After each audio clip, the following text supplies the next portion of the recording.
Hello everyone, my name is Kyle. Welcome to my YouTube channel. In today's video, we'll be going over how I made $5,000 in my first 3 months as a photographer.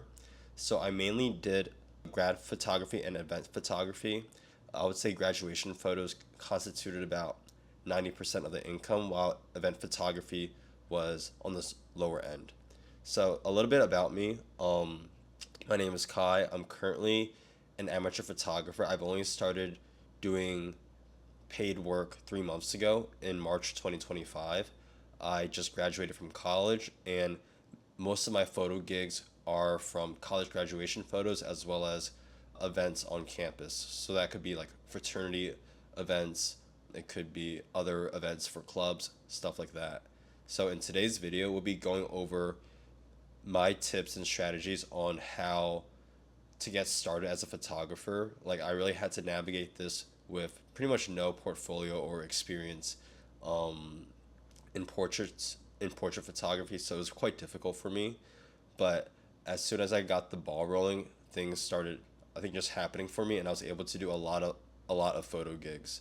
So I'll be talking about my background in photography, my gear that I used, the revenue breakdown, as well as my top three strategies on how to become, I guess, a better photographer, or take your photography from the hobby level to the paid gig level.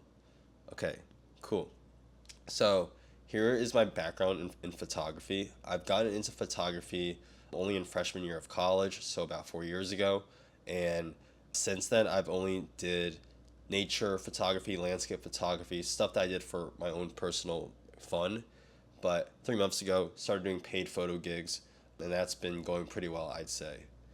As for the gear that I use, I mainly use a Sony A7 III with a Sony E mount to a Canon adapter, as well as a 24 to 70 Tamron lens. So I would say the setup was probably worth around $1,500.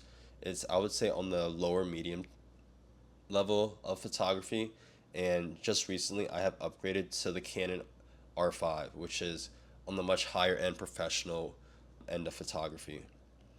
So with my revenue breakdown, I would say I usually charge for each grad photo shoot here on campus on the lower end. So I typically say $100 for a 90-minute session. However, due to larger group sizes or people negotiating me, or just when I first got started, I had to pretty much lowball myself to start making my name as a photographer, right? So on the lower end, I have charged people 40 per person, but recently I have been charging between the 100 to 150 per person or per session mark. The most I've made from a session would be, I would say, I had two photography sessions from the same client, and I made $350 from that session, which honestly is not a lot compared to more professional high end photographers. But as a student photographer, I think $350 is really, really good. Um, Another job I did was for a group of 8 people where I charged, I think, around $600 or so. So that averaged to about 70 to 80 per person. But I would say for the most part, we looked at between 40 to $100 per person for the first 2 months of me getting into photography. So now we'll be going to my top three strategies for getting into graduation photos. So one would be to really prepare and really scope out the site that you're taking photos in. So as a graduation photographer at the University of Pennsylvania, what I did with another photographer friend was pretty much scoping each individual location. So that could be like the College Green building, the Love Sign, Fisher Library, these different locations, and then coming up with a mental, I guess, route in my head of which place to go to. After that, I would um, like start reaching out to people and just saying like, hey, are you interested in grad photos? If you are, like, feel free to DM me, feel free to talk to me.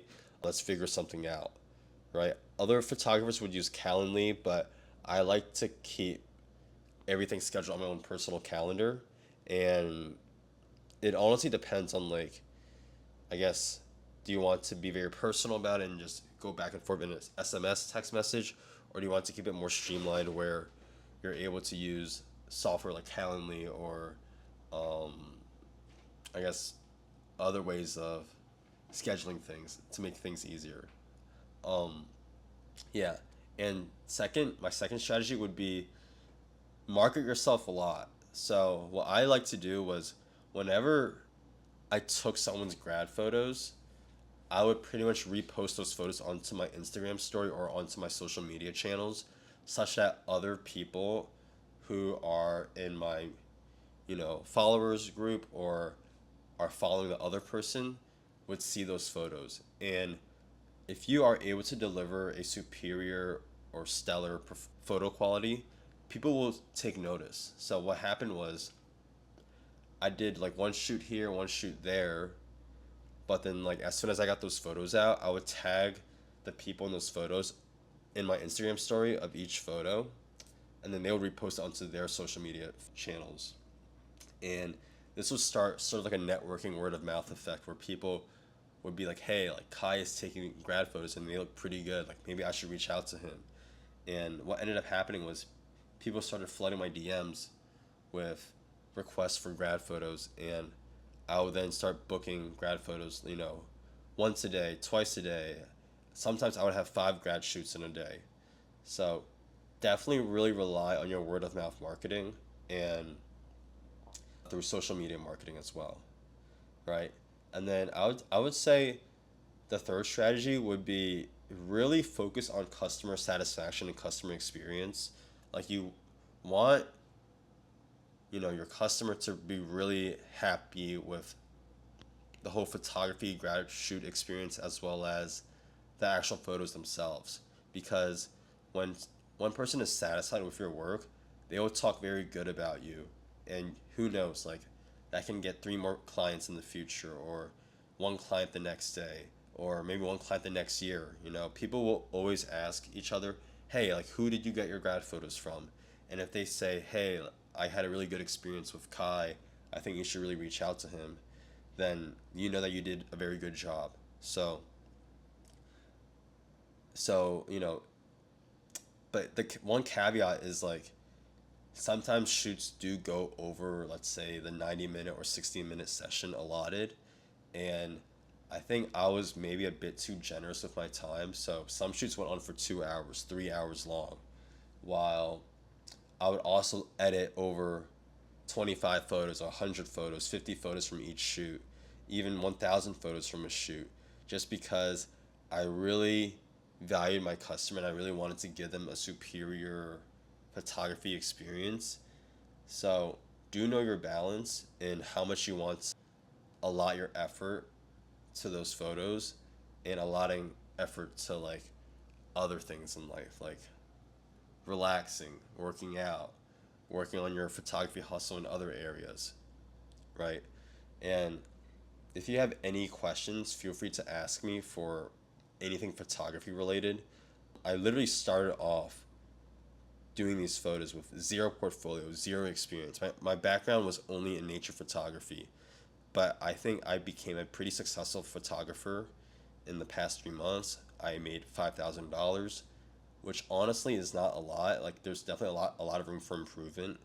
I would say other people have made like $20,000, but they would then charge instead about 250 to 350 per hour, right? While I'm only charging between, you know, 80 to 120 an hour, something like that, or 80 to 120 per 90-minute session.